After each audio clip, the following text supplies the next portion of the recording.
औज़ुबिल्लाहि मिनश्शैतानिर्रजीम बिस्मिल्लाहिर्रहमानिर्रहीम।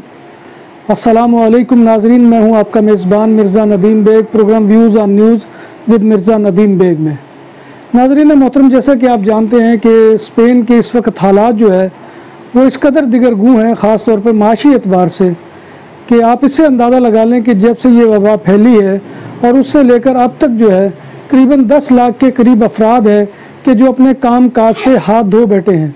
जैसे कि आप जानते हैं कि यहाँ पर एक बहुत ही जो है वो फ़ाल किस्म का काम था और वो था टैक्सी का काम। और टैक्सी के काम से आपको मालूम है कि 10,000 लोग वाबस्ता हैं और जिनमें इस वक्त की कैफियत ये है कि काम ना होने के बराबर है, क्योंकि ये सारा काम जो है ये आपको मालूम है कि टूरिस्ट के आने से जो है वो मुंसलिक होता था। और इस साल जो है वो टूरिज़्म जो है वो ज़ीरो लेवल पर चली गई है और उसकी वजह से ये है कि अब काम जो है वो ना होने के बराबर है। और इस वक्त गालबन 60% काम जो है वो हो रहा है बार्सिलोना की हद तक। तो इसकी वजह से आपको मालूम है कि इसका लाइसेंस भी लेना कोई आसान काम नहीं था। 1,20,000 30,000 यूरो तक पहुंचा हुआ था और जो है वो बहुत ही महंगा। और बैंक की अक़सात अदा करनी, ज़ाहिर बात है कि जब ये टैक्सी ली जाती है तो इसको अक़सात पे लिया जाता है, तो उसकी अक़सात अदा करने के लिए भी बहुत मुश्किल आ गई थी। चूँकि इसमें हुकूमत ने ये ऐलान किया मालिकान के लिए कि उसने 10,000 यूरो तक के जो कर्ज़ हैं वो उनको देने शुरू किए हैं, ताकि वो अपनी जो है टैक्सियों की अक़सात जो है वो आसानी से अदा कर सके, जो कि 2.5% के ऊपर जो है वो मिलता है इंटरेस्ट के ऊपर। इसी तरह से बस जो है बाज़ लोगों ने टैक्सी मालिकान को सोशल सिक्योरिटी टैक्स में भी छूट दी गई है। ये भी एक रिलीफ है, लेकिन जैसे कि आपको मालूम है कि ये रिलीफ कभी भी उसके बराबर नहीं हो सकता जो कि हमारे टैक्सी सेक्टर से वाबस्ता भाई कमाते थे अपने तौर पर और फिर उसको लगाते नज़र भी आते थे। यहाँ जो है आपको मालूम है कि इन लोगों ने जिस तरह से वबा के दिनों में काम किया है और फिर बहुत ही मेहनत की है, सरतोड़ मेहनत की है कि लोगों के घरों पर जाकर जो है उनको अशियाए खुर्द नोश पहुँचाई हैं। तो इस एतबार से इनका काम बहुत ही काबिल तहसीन था।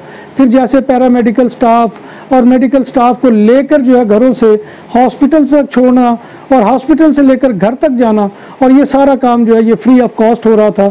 तो मैं समझता हूँ कि ये बहुत बड़ी खिदमत थी। और अगर उसका ये रिवार्ड है कि 10,000 यूरो जो है वो कर्ज दिया जा रहा है, तो मैं समझता हूँ कि ये उस खिदमत के जो है एवज़ कुछ भी नहीं है कि जो खिदमत इन्होंने वबा के दिनों में सरअंजाम दी है। फिर आपको मालूम है कि स्पेन में दूसरा बड़ा ज़रिया, जैसे मैं पहले अर्ज़ कर चुका, टूरिज़्म था कि इसकी मईशत की बहाली की बुनियाद जो है वो टूरिज़्म है। और टूरिज़्म की वजह से इस वक्त जो है वो बार्सिलोना की हद तक, जहाँ पर 2,70,000 रेस्टोरेंट और बार्स हैं और इनमें से 16% बंद हैं, यानी कि 43% जो है वो इस वक्त बार और रेस्टोरेंट बार्सिलोना के अंदर बंद पड़े हैं। और जो खुले हुए हैं उनका काम भी जो है वो आधे से भी कम है। और वहाँ पर भी जो है बहुत ज़्यादा तादाद में लोग जो है वो बेरोज़गार हुए हैं और उनको जो है वो अपनी मुलाजमतों से हाथ धोना पड़े हैं।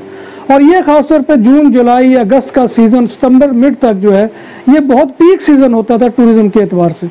ज़ाहिर बात है कि जब टूरिज़्म नहीं हुई तो उसकी वजह से बार और रेस्टोरेंट का काम जो है वो तो ज़ीरो पर आना था।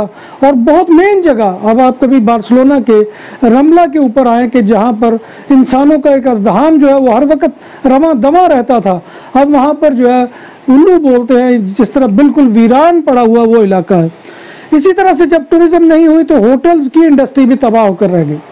होटल जो है वो इस वक्त बिल्कुल बहुत ही कम तादाद में खुले हुए हैं, लेकिन वो खुले हुए जो है वो ना होने के बराबर है।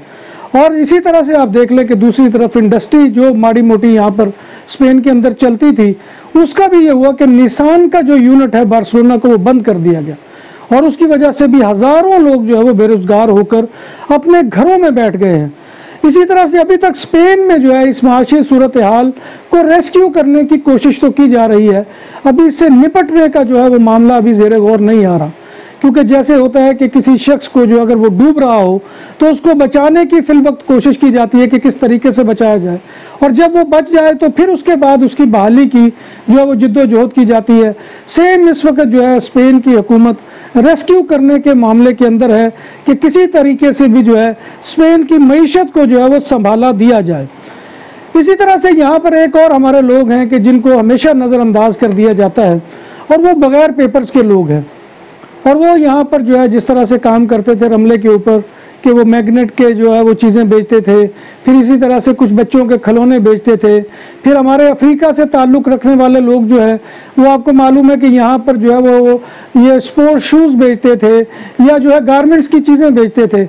अब वो तमाम के तमाम लोग जो है वो बेरोज़गार होकर घरों पर बैठ गए, और जो है ये दूसरे लोग के जो लीगल हैं उनके लिए तो कुछ ना कुछ यहाँ पर जो है वो मरहम पट्टी का जो है वो इंतज़ाम होता है कि किसी तरीके से वो जो बेरोज़गारी के ज़ख्म है उनको भरा जा सके। लेकिन ये वो लोग हैं कि जिनके लिए ज़िंदगी बहुत ही मुश्किल और मुश्किल तरीन हो चुकी है। आप ज़रा अंदाज़ा लगाइए कि ये जो टूरिस्ट सीज़न है इसके ना होने की वजह से स्पेन को 83 अरब यूरो का नुकसान का तखमीना लगाया गया है, क्योंकि नाइट क्लब्स भी जैसे बंद हो गए हैं और वहाँ पर भी 2.3 जो है लाख लोग जो 2.3 जो है वो मिलियन यानी कि 2,30,000 लोग जो है वो उस कामों से भी हाथ धो बैठे हैं। तो ये मामला है। तो इस सारी सूरत हाल में स्पेन की हुकूमत गाए बगाए कोई ना कोई ऐलान करती है, और ये भी जो इस वक्त मैं आपको एक माली अयूदा के बारे में बता रहा हूँ, इसका ऐलान ऑलरेडी पहले से हुकूमत ने किया हुआ था। अभी चंद दिन पहले जो है हुकूमती एहलकारों के दरमियान, जिसमें पेड्रो सांचेज ने सरबराही की थी उस इजलास की, और उसमें लेबर तंजीमों के लोगों को मदऊ किया गया था, और वो लेबर तंजीमों के लोगों के दरमियान मुज़ाकरात तय पाए थे, और ये जो है इस आयूदा के बारे में जो क़वायद और ज़वाबित थे उनको तय किया गया था। तो ये जो है आयूदा जो है ये 430 यूरो की है, और ये सिर्फ 3 महीने के लिए जो है वो जारी की जा रही है। तो यानी कि वो लोग के जो 14 मार्च से लेकर 30 सितंबर तक बेरोज़गार हैं और इस पेंडेमिक के दिनों के अंदर जो है वो अपनी काम काजों से हाथ धो बैठे हैं, तो उनके लिए ख़ास तौर पर इसका जो है वो ऐलान किया गया है। और इसमें ख़ास तौर पर ये बात भी रखी गई है कि जो 45 साल से ज़ायद की उम्र के लोग हैं उनको जो है ये दी जाएगी। तो ये जो है इसका बाकायदा आगाज़ हो चुका है, और मैं अपने इस प्रोग्राम की जो है डिस्क्रिप्शन के अंदर वो लिंक भी दे दूंगा कि जहां पर जाकर आप इस आयूदा को जो है वो यहां पर अप्लाई कर सकते हैं, और ये आयूदा जो है ये लोगों को दी जाएगी। लेकिन जैसे मैंने कहा कि ये आयूदा जो है ये सिर्फ मरहम पट्टी के दर्जे में आती है, और इसके ज़रिए से कोई भी शख्स जो है वो अपनी बेहतर ज़िंदगी बसर नहीं कर सकता। तो दुआ कीजिए कि अल्लाह तबारक व तआला इस वबा को टाले, और इसके नतीजे में जो इस वक्त माशी अबतरी फैली हुई है उस माशी अबतरी से हमें निजात दे, ताकि दोबारा लोग जो है वो अपनी ज़िंदगी को उसी अंदाज में रवां दवां कर सके जिस तरह के पेंडेमिक से पहले के ज़माने में थी। तो आप तमाम भाइयों से यही गुजारिश है कि अपनी दुआओं में ख़ास तौर पर इस दुआ को शामिल कर लीजिए कि अल्लाह तबारक व तआला इस आजमाइश से, अल्लाह तबारक व तआला इस जो है वबा से हमें निजात दे दे। तो आखिर में वही गुजारिश नाजरीन से कि आप हमारे चैनल को सब्सक्राइब करें, इसके जो है प्रोग्राम को लाइक करें, शेयर करें, और कमेंट बॉक्स में आकर कमेंट लाजमी करें, क्योंकि आपका कमेंट करना जो है वो हमारी हिम्मत अफजाई का बायस होता है। इसी के साथ अपने मेज़बान मिर्ज़ा नदीम बेग को इजाज़त दीजिए।